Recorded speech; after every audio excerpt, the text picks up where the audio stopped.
Hello, everyone, and welcome back to Backlog Banter. My name is Tucker Hazelton. Today, I'm joined by a very special guest, Mr. Bo Talks Media. I believe that's his Christian legal name. And today, we're Born here and to raised. talk about Fire Emblem Warriors: Three Hopes and how, damn, this game is good. And both of It's us so got good. really sucked into it. I know this review's a little late, but it took me a little while to beat the game. I had Abram in town, and boy, I'm just excited to talk about this in more of an official capacity. But if you want to talk to us about this game or anything else, mostly Nintendo at all, considering the slate of games that's coming out this year, you can join our Discord. That link is at the top of the description. And while you're down there, you can like this video, you can subscribe to our channel, you can ring the bell to know when we do other videos of this ilk. But also, make sure to check that description because I'll have the link to Bo's channel down there once you just subscribe to that or else.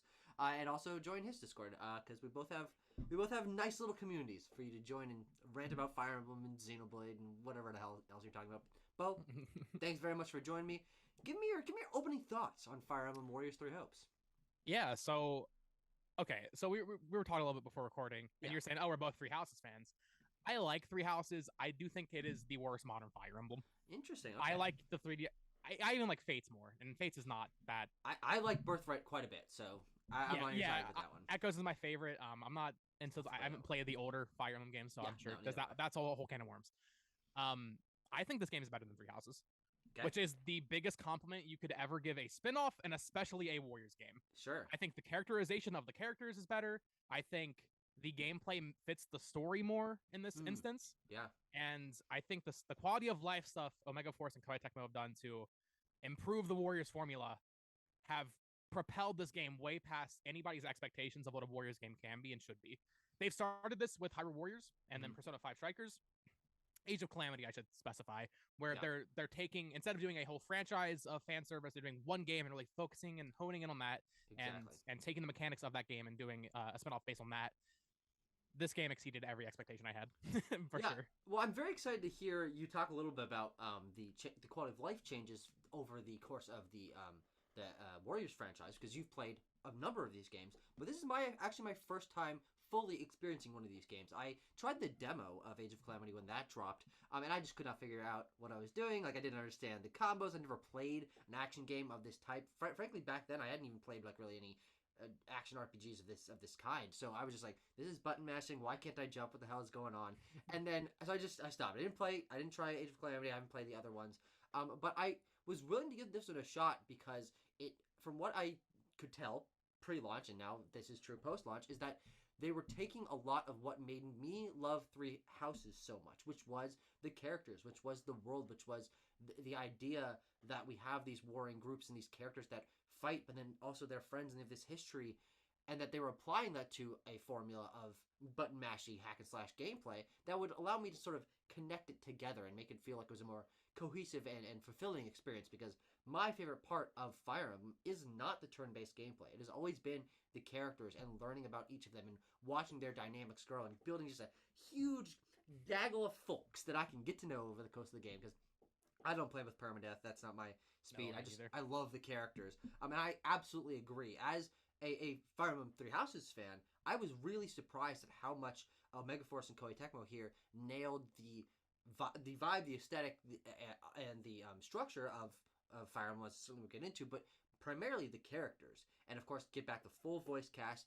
Everyone is sort of exactly how I expected them to be, but a just of a twist to make me want to relearn about all of them in this new context with this new story, introducing Shez, introducing the Shadow Wolves. What are the DLC? Ashen Wolves. Ashen Wolves. My bad. The Ashen Wolves characters, putting Byleth as the villain. Like each of these twists sort of made me like, oh, I love the Black Eagles. That's my house from Three Houses and my house in Three Hopes. I love them. I want to know how they're reacting to this situation and learn about more aspects of their characters. Yeah, I mean, what you said about Ashen Wolves really kind of hits home because I didn't play that DLC. Neither have I. So to see them integrate those characters, like I mean, Mm-hmm. before this game came out, I was like, okay, what are they going to do for DLC for Three Hopes? It's going to be the Mm-hmm. Ashen Wolves. They're going to sell it as DLC, or they're Yeah, going to do the yeah. Church as DLC. They didn't do any of that. No. Every character is in the game. This is one Who of the the most hell knows complete. what else they're gonna I add? don't know what they're going to do DLC. They always do, but Yeah. I don't know what. This is probably one of the most complete games Nintendo's released, like Mm. ever. Yeah. And there's no idea. I have no idea what the DLC could be. Um, so yeah, the characters and just seeing them integrated with the Ashen Wolves and just having because from people that have played that DLC, I've heard they do a Mhm. better job integrating this now because it's in the Yeah. core plot now. Mhm. Whereas the DLC was just completely separate. So seeing them take the liberty of kind of just really integrating all the characters, giving them more supports, and just you mentioned Age of Calamity. I don't Mhm. like that game. I don't think Abram Sure. does either. No, he doesn't. I He think didn't finish it. I think they messed up a lot with that game. I'm not a fan of it. Mhm. I love the first Hyrule Warriors for different reasons. Um, that game's plot annoys me because they promoted it like a prequel to Breath of the Wild, Yes. and it kind of is, but it isn't. Yeah. Three Hopes, they never did that. They were just like, it's just a different story with these characters, and that's awesome. Yeah. It's so awesome. It's literally, it's kind of the same, but not quite. You have Yeah. Shez in there, you have the Ashen Wolves, you have all these new characters, Mhm. plus all the old ones, and it makes the game completely just. It stands aside Yeah. three houses. Three houses. It just they are equals in my mind.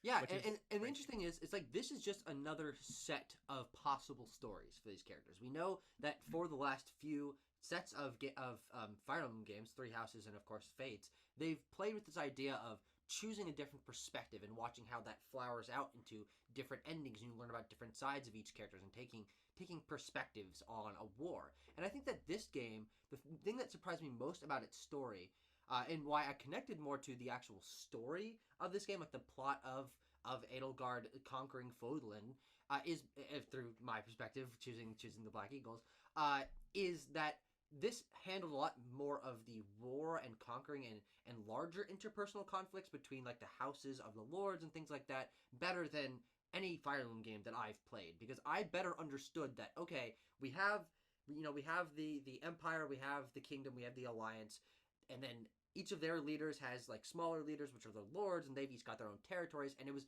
interesting to see over the course of the game which plot lines sort of rose and fell as we were learning about characters related to characters that I knew from the original Three Houses, and the fathers and the brothers and the histories between each of these clans and these groups that made Fodlan and its history and politics feel like much of a realized place.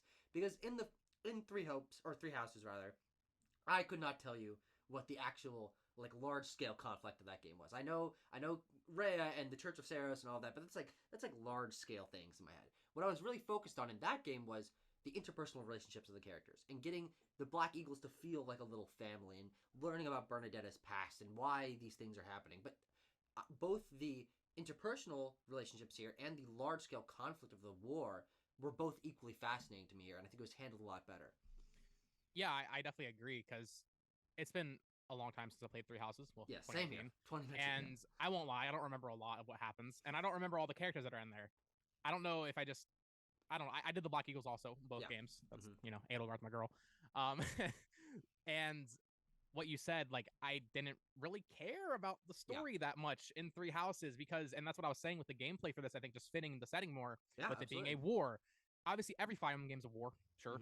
This one more so than the others, and even just having, and Three Houses had this to be fair, but just like the interstitials between each chapter with Dry's voice actor from Naruto, I don't know what his name is, doing like little, or it's Violet's dad, Scarlet Blaze. Scarlet. God, Blaze. that guy has such a good tenor voice. Blue Moon 14 or whatever. Yeah. That guy, his voice is awesome. It really helped lay out what is actually going on, like you said, not on like the tie stuff level with the Church of Saros, but just like the interpersonal stuff with the fathers. Was Caspar's dad in Three Houses? I don't remember. I don't know. But in this, we see him, and that's awesome. We see pretty much everybody's dad, I feel like. Yeah. Or some part of their family, absolutely. Right, yeah, Which exactly. Makes it feel like more of a place, and they've got, they're like, oh, now I know why Caspar is the way that he is, because I not only know him as a person, but what the position of his father, Bernadetta's father, or learning about Ferdinand's dad, and how that Duke Ire, like, messed with the church and, like, abandoned Edelgard. Like, there was more of these conflicts that I understood better, rather than just, like, fights between friends, which I absolutely remembered from Three Houses, of learning about why Ferdinand and Caspar are butting heads occasionally and things like that. It's like, no, there's like political reasonings for all of these, and that was really interesting. I don't know if you've watched Game of Thrones, but no, maybe don't. I'm sure it's similar. Yeah, I was gonna say this game with the parents especially, just really fleshing out the houses and the different families and the royalty and all that. It really kind of felt like some Game of Thrones stuff. So I mean, obviously Game of Thrones season 8, not great, but yeah, it was just Koei Tecmo did a fantastic job characterizing and doing the Yeah, story. I think in a much more presentable way absolutely. than they did before with Three Yeah, Houses. and I think that what you mentioned when we started talking about the story is that this gameplay brings you closer to the war aspect of Fire Emblem, more so than I've ever felt with playing Awakening or Three Houses or Birthright, which are all games that I love. But seeing the scale of bunch of soldiers here, and seeing that each of these big bad guys that you're working against has their armies, and then their armies have their armies. Like there's just whole subsets of people that are fighting these battles, and while you're focused on Edelgard's conflict against Claude or against the next house that she has to take down in order to move into this next area, and there's that sort of progression of you're going to take down this, you can take down that, and then it builds in that way. Having the scale and scope and action of these large battlefields and lots of soldiers for you to hack through. Of course, they're not really most of them aren't really a threat to you, but that definitely made me feel more like, oh, I'm in the trenches fighting a fight rather than two guys in an area hitting their swords. Well, that's what I want to say. In Three Houses, it's just a bunch of teenagers doing whatever the fuck they're doing. Yes. Against some evil dudes. So yeah, I think there was one scene where Edelgard like does a big speech, and then she's like hyping y'all up for war, and then you go into the next mission, and then you see it. It's so it fits perfectly. And people were saying this for even like Hyrule Warriors, like, oh, Zelda's a war, but not even really. Yeah. Age there of was Calamity, a war. There was a history. well, yeah, but like for Fire Emblem, especially this war. Fire Emblem with all these different houses, it's a perfect match. And yeah, because when this game was announced, not to get a little off thing here, when this game was announced, I was not that excited because I didn't super love Three Houses, but after playing it, I mean, yeah, this is easily my favorite Warriors game. Yeah, well, I mean, it's mine too because it's my first time, and that's your only one. Yeah. Yeah, this will lead me to an interesting question for you: is the gameplay here on like a combat level? And we'll talk a little bit about the structure and the Fire Emblem aspects of it later. But the combat, when you're heading into a mission and you've got your characters and you're switching between them, you're doing the hacking and slashing. How does this compare for you to those other games? And like, talk about anything you want about the actual combat of the game. Okay, so I played Dynasty Warriors when I was a kid, not much. Hyrule Warriors, I would say, was when I really got into these games, and I played all the Nintendo ones, and I played like the One Piece games. You need to understand that when Hyrule Warriors came out in 2014, you couldn't switch characters during the game. You picked a character, and that's the only character you could play the entire mission. Throughout each game, yeah, exactly, it was horrible. Throughout each game, they just continuously sped it up and just added these quality of life changes. Yeah. And I think the biggest thing for this game, and this might sound weird, when you're playing as Shez, you can dash and you just speed through. Oh, God. It is the most ZR. satisfying feeling thing I've ever done in a Warriors game. It is the best thing they could have added. And just like even just the animations going faster, the game runs way better than any of the other Warriors games on Switch. And all the attacks are pretty much the same. You still have like, you press ZR, I think, and then you or R, and then you can do like your little specials with your MP. Yeah, you hold it down, you get an extra wheel. Yeah, that's all pretty much the same as like Age of Calamity. But just I think the speed of it, it just moves so much more fluidly than the other ones. You know, Age of Calamity, even, which came out not that long ago, kind of feels a little stiff. Sure. This game feels super fluid, just switching between characters. And I think Fire Emblem, getting into the stuff that they carry over from the actual Fire Emblem games, lends itself better to it inherently because it is a strategy game. You are sending units to the different fortresses and doing it that way. You can do that in Hyrule Warriors, of course, but it doesn't. That's not what Zelda is. Yeah. In this game, it's okay. Okay, I'm gonna send Caspar, once again, because his name's on my head, to this fort. As I'm Shez, I'm gonna go do another fort real quick because I'm overpowered. Do that, and then switch to Caspar and handle it. Especially with all the different types, or not all the different. There's like what, 3? The triangle. And of course you've got magic, and you've got people on horses or not. Right. So it is strategy. I mean, they lay it out for you pretty well with a little like blue arrow if your units can be effective. But it's so satisfying just sending your units where you know they're going to do well, and then just switching to them because this isn't really a complaint, but the AI kind of sucks. They do not kill commanders. I've learned. No, it was definitely interesting to feel like the game was trying to get me to cover as much of the battlefield, like me personally, as I could.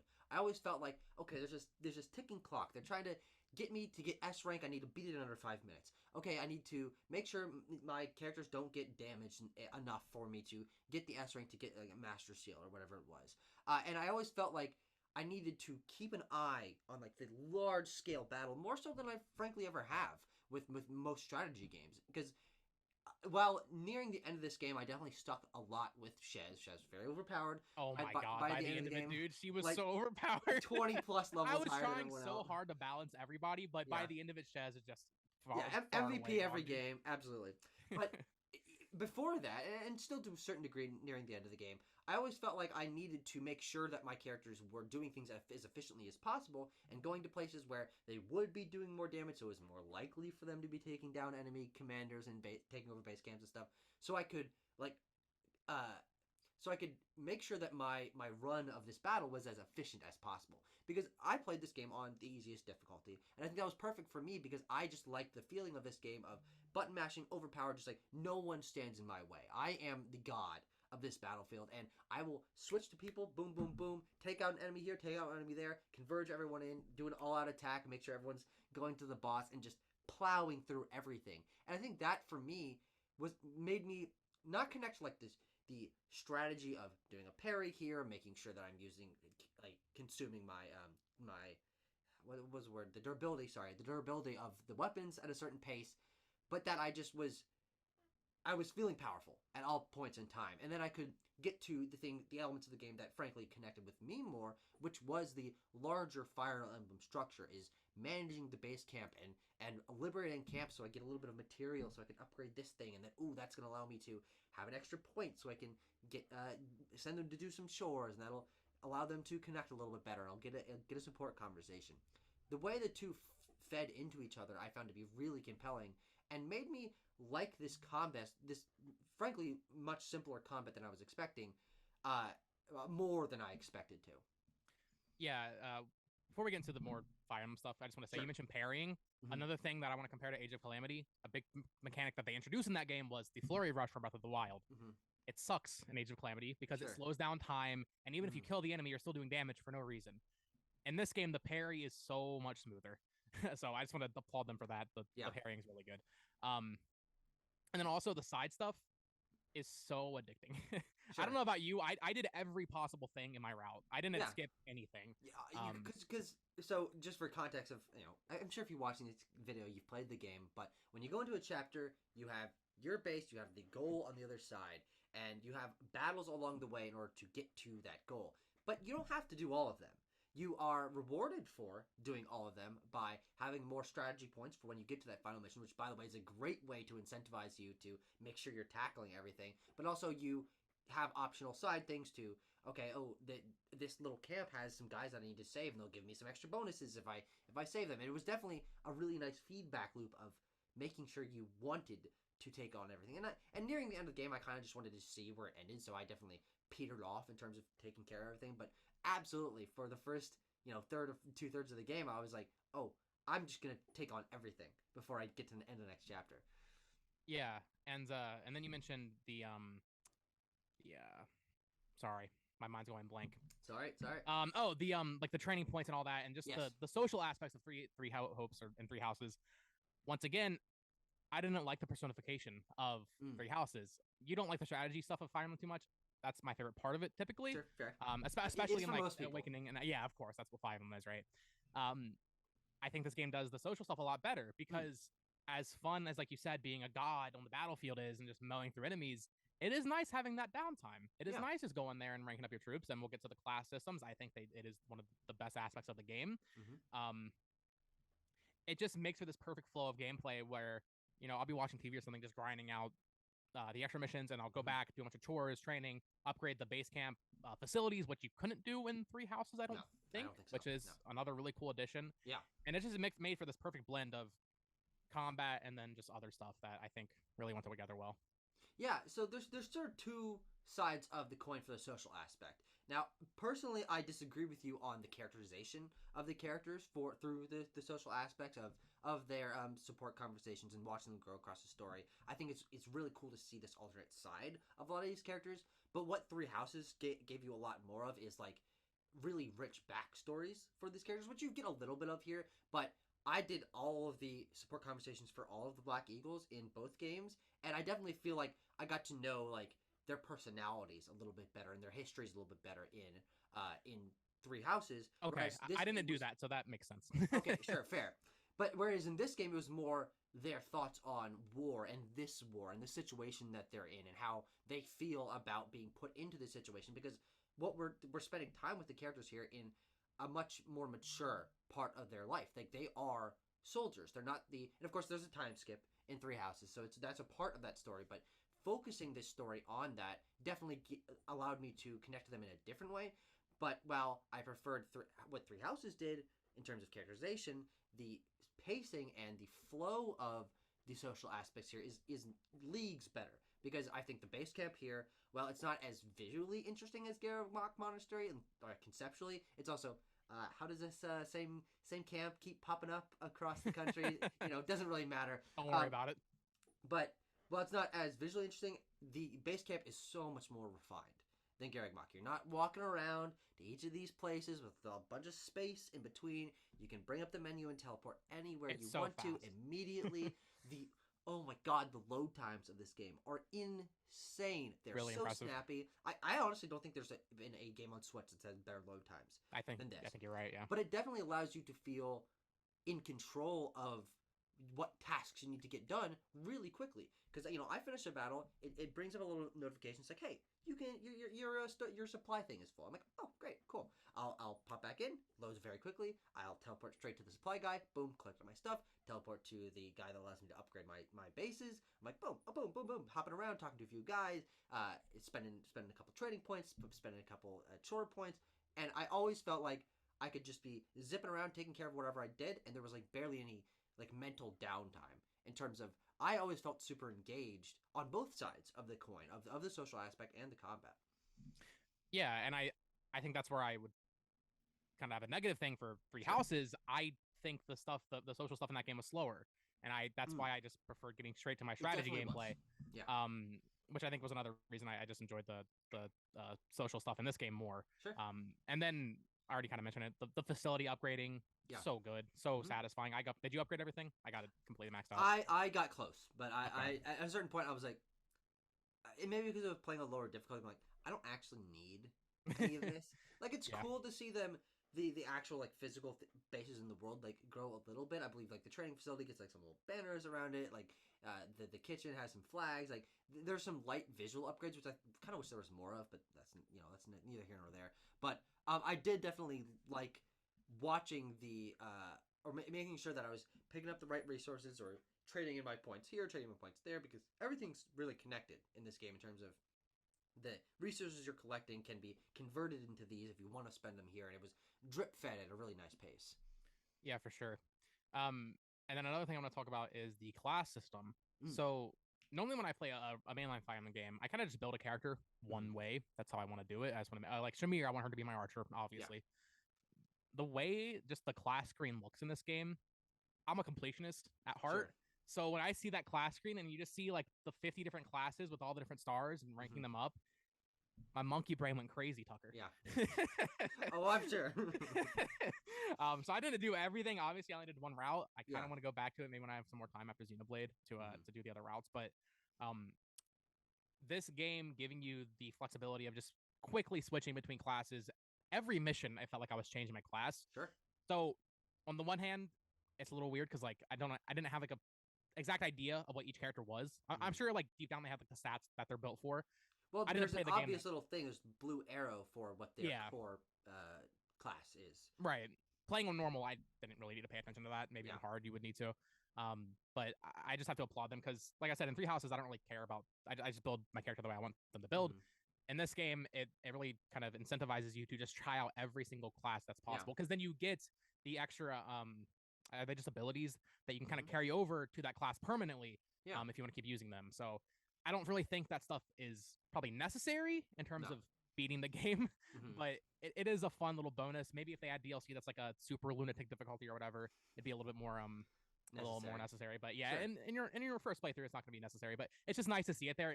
This game has a lot of depth. If you really want to dive into this game, I mean, like we said, we only did one playthrough each.